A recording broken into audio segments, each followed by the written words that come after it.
So ayan mga master, no? Try natin baklasin yung ilalim. Kasi feeling ko putik na yung ilalim dyan eh. Tapos ito yung mga hose nyo. Madali lang siguro tatanggalin.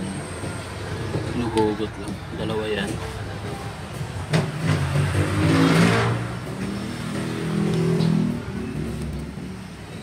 Pero feeling ko kailangan baklasin to. Kabilaan, tsaka natin matatanggal dito sa ilalim. Kasi kadugtong na ito eh. Pagkadugtong. So feeling, nakapin lang naman yan eh. Naka-push pin lang lahat sa ilalim.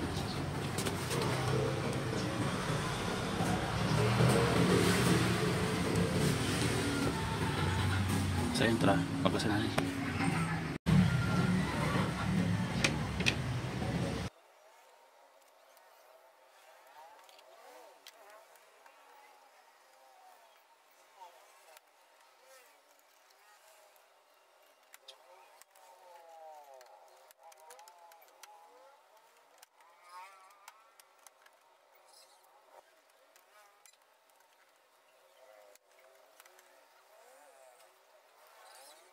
So ayun guys, nabaklas na natin. So siguro lilinisan ko lang. At hindi ko muna ilalagay ito. Kasi bala ko siyang lagyan ng wrap. Yung carbon wrap. Yung ganito. Bala ko siyang lagyan ng ganyan. Ayan. Para hindi magasgas.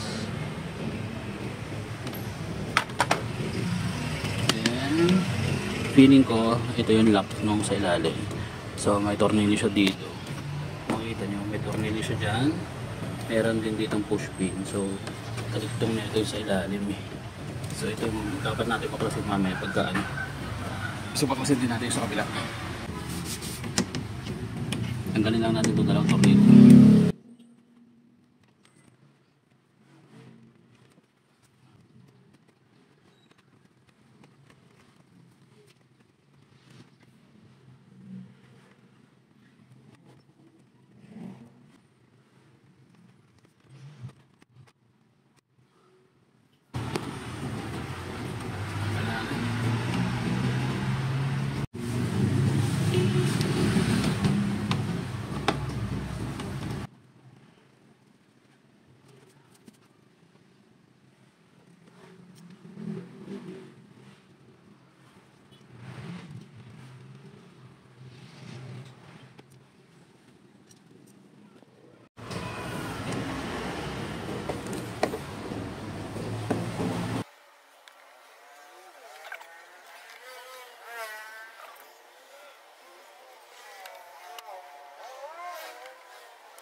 So ayun guys, may tornilyo dito, dalawa.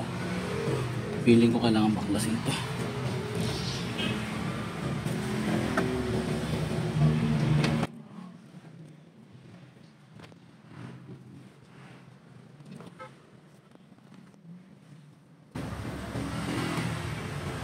So ayan, kalasin, try mo natin kasi kalasin ito, baka dito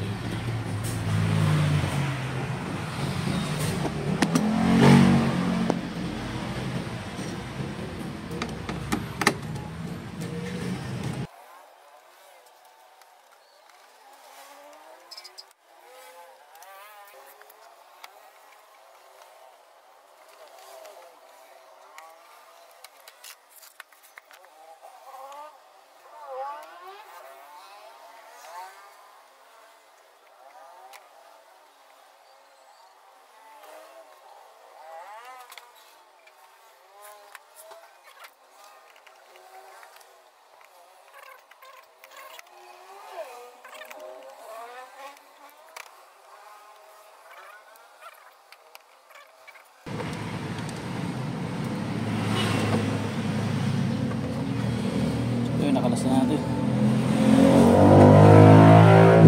Grabe yung gasgas.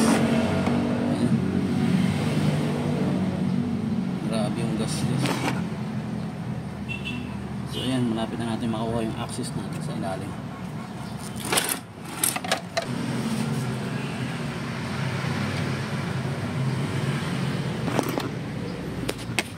Kung mapapansin yung mga master, no, meron siyang meron siyang tornilyo dito. Kaya hindi mo pala siya matatanggal basta-basta. So kailangan tanggalin tong tornilyo na to para mabaklas tong nasa ilalim niya.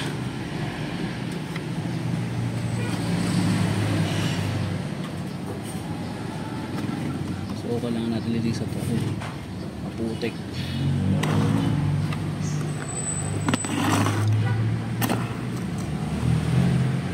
Sobrang dumi ng loob.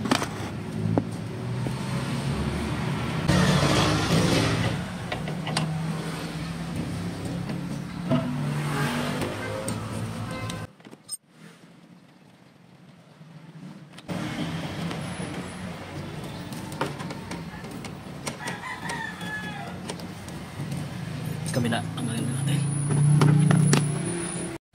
So ayun guys, natanggal na rin natin dito sa kabila.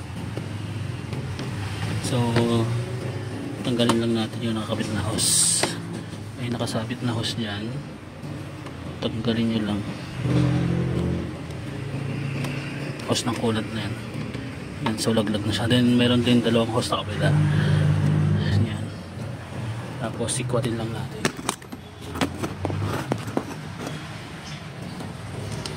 Sikwatin lang natin dito sa ilalim.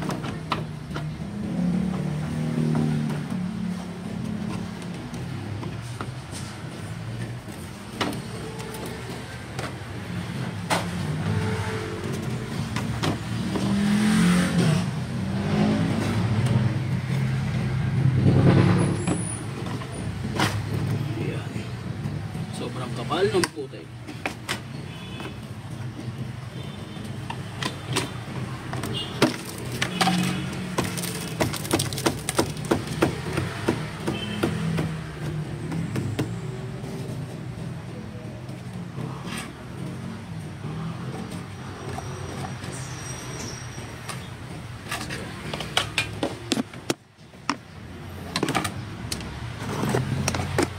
So ayun guys yung ilalim.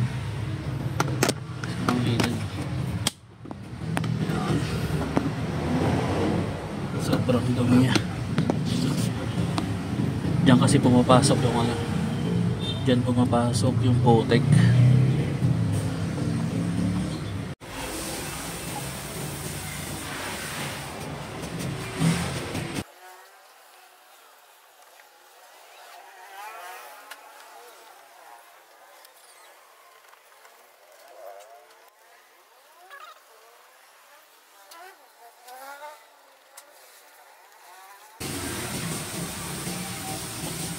Siguro balik natin yung tornilyo dito tsaka yung dito para hindi mawala.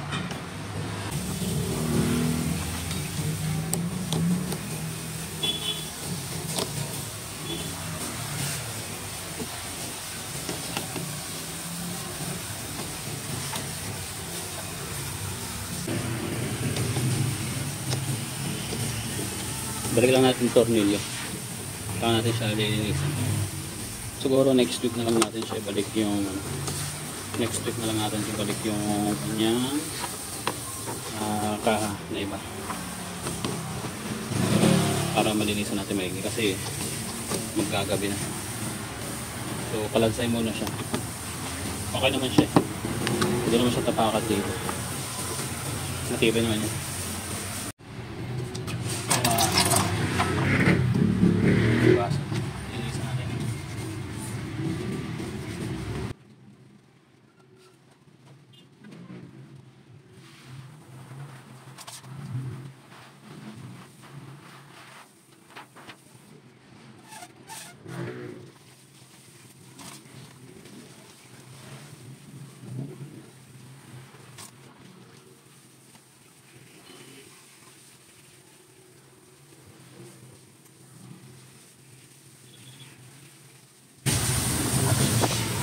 So ayan, ang linis na mga master.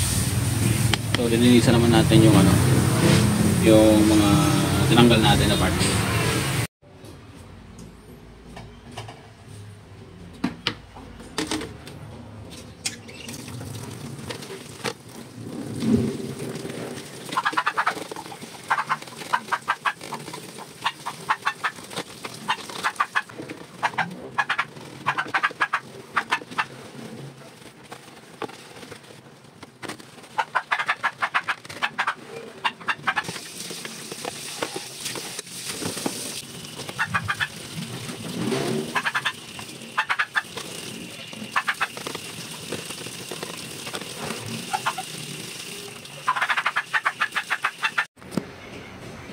So ayun guys, meron tayo dito ano, yung side bearings natin. Nilagyan ko ng sticker kasi madami siyang gas-gas. So ibabalik na natin siya ngayon dito sa ilalim natin.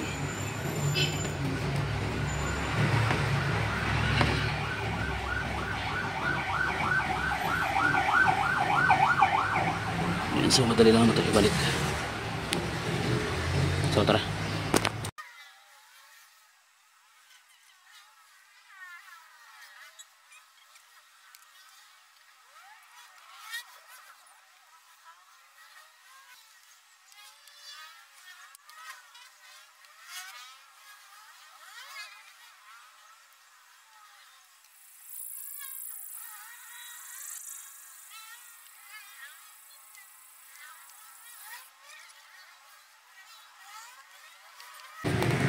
So ayun guys, nakabit na natin yung dito sa kaliwa. So kabit naman natin yung sa kanan. So solid siya. Carbon na siya, carbon sticker. So balik muna natin tong isang tornilyo. So tinanggal ako dito.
Guys, okay na. Makikita nyo, madumi pa siya. Iwawashing natin siya mamaya pag uwi. Pupunta muna kami ng Kogyo. So bali, ayan, black na yung gilid niya.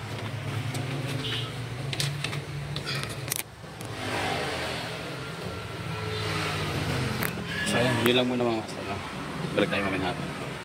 So ayan mga master, meron tayo dito ang carbon sticker. So bali, lalagyan natin yung ating side fairings ng sticker para mag-iba yung kulay niya at matanggal yung mga gas-gas. Baling gagawin natin, lalagyan natin ng ganito para maiwasan natin yung gas-gas ni OBR. So ito, nabili ko to sa Mr. DIY ng 299 pesos. So malaki na siya. Yan, ito yung pangalan niya. Then meron siyang, yan yung sukat niya guys kung makikita niyo.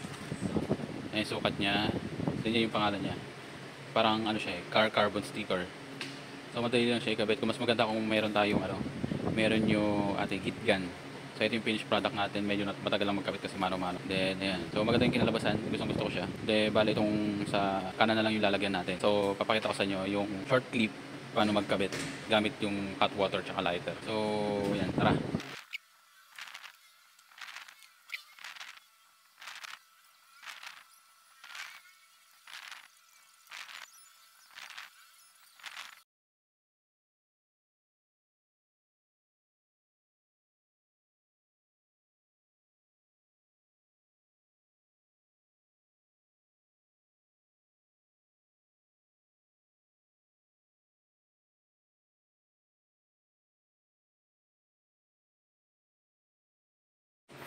So ayun guys, nilagyan na natin siya na, ibinalagyan natin yung flarings niya na dito sa gilid. Itong design niya na to is dating gray. Binalutan natin siya ng carbon sticker. Ayan. Then hanggang sa ilalim binalutan din natin yung carbon sticker. So hindi pa natin ibabalik yung dito sa tapakan niya, yung sa radiator cover tsaka yung sa pipe cover, hindi pa natin nababalik. So bali iwa-washing muna natin siya mamaya dahil hindi pa natin siya lilinisan. So kabali kabilaan yan. Yan. Nilagyan natin siya ng design. Pati itong sa spark plug binalutan din natin siya. Gusto ko kasi black and red lang. Yan, black and red. So ayan siya, black and red. So washing na lang natin siya mamaya pag-uwi sa bahay. So ayan mga master, no. So update lang natin. So nalinisan na natin yung sa likod, sa ilalim. Yung susunod naman natin yung sa harap tsaka yung sa gitna.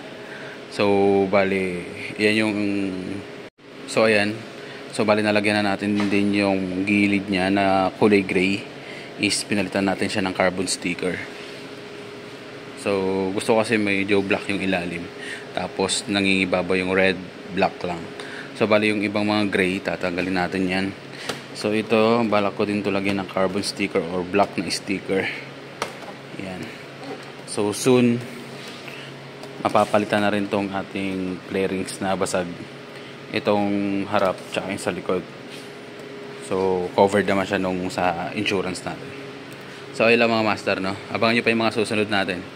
So hanggang dito muna tatapusin yung ating part 2 ng ating paglilinis.